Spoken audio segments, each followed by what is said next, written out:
Hi everyone. ಇವತ್ತು ನಾನು 75 heart ಚಾಲೆಂಜ್ನ 74ನೇ ದಿನ. ಇನ್ನು ಒಂದೇ ಒಂದು ದಿನ ಉಳ್ಕೊಂಡಿದೆ ನಮ್ಮ ಗೋಲ್ ರೀಚ್ ಮಾಡೋಕ್ಕೆ.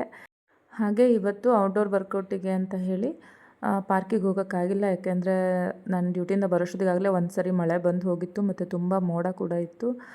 ಹಾಗಾಗಿ ಪಾರ್ಕಿಗೆ ಹೋಗಿಲ್ಲ. ಬಾಲ್ಕನಿಯಲ್ಲೇ 45 ಮಿನಿಟ್ಸ್ ಟೈಮರ್ ಇಟ್ಕೊಂಡು ವಾಕ್ ಮಾಡೋದ್ರ ಮುಖಾಂತರ ಔಟ್ಡೋರ್ ವರ್ಕೌಟ್ ಮುಗಿಸಿದ್ದೀನಿ.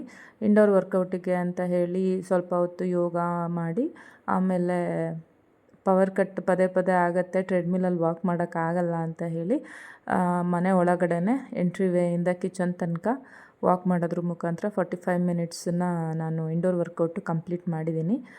ಹಾಗೆ 75 ಹಾರ್ಟ್ ಚಾಲೆಂಜ್ನ ಈ ಥರ ಕ್ರೈಟೀರಿಯಾಗಳಾದ ಬುಕ್ಸ್ ಓದೋದು, ನೀರು ಕುಡಿಯೋದು 4 ಲೀಟರ್ಸು, ಮತ್ತು ಹೆಲ್ದಿ ಊಟ ಮಾಡೋದು, ಸೆಲ್ಫಿ ತೊಗೊಳ್ಳೋದು ಅದು ಕೂಡ ಮುಗಿಸಿ ಇವತ್ತಿನ 75 ಹಾರ್ಟ್ ಚಾಲೆಂಜ್ನ 74th ಡೇನ ನಾನು ಕಂಪ್ಲೀಟ್ ಮಾಡಿದ್ದೀನಿ ಸಕ್ಸಸ್ಫುಲ್ಲಾಗಿ.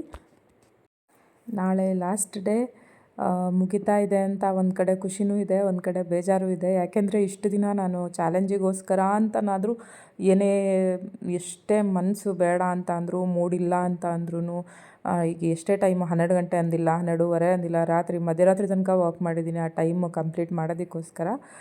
ಬಟ್ ಅದು ನಾಳೆದು ಮುಗಿದ ತಕ್ಷಣ ಅಷ್ಟೇ ಮೋಟಿವೇಶನ್, ಚಾಲೆಂಜ್ ಇಲ್ಲ ಅಂದರೆ ಅದೇ ಮೋಟಿವೇಶನಲ್ಲಿ ನಾನು 1.5 ಗಂಟೆ ವರ್ಕೌಟ್ ಮಾಡ್ತೀನಾ ಇಲ್ವಾ ಖಂಡಿತ doubt. Let's see what happens. That's it for today. Bye.